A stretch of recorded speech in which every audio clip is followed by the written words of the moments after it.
ito yung nakakabit na grafting tape. Sobra kawawa na pala yung puno. Oh. Kawawa na siya. Kasi ano na siya. Nabigti na oh. Kaya lang ito pa yung isa. Teka, tanggalin ko lang ulit. Ayan, sa wakas natanggal ko na. Ayan oh. Kaya lang nasugatan ko. Oh, ito baka magpatang po. Ayan oh, grabe. Pakita ko to after a few days. Kung ano itsura niya. So yan, natanggal ko na yung mga grafting tape niya. So that's my own logo.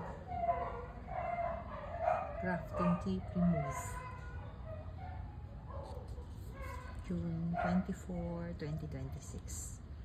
Na-receive ko to, transplant ko March 1, 2026. So 4 months old from transplant. So that's why sana bumilis ulit ang paglaki niya.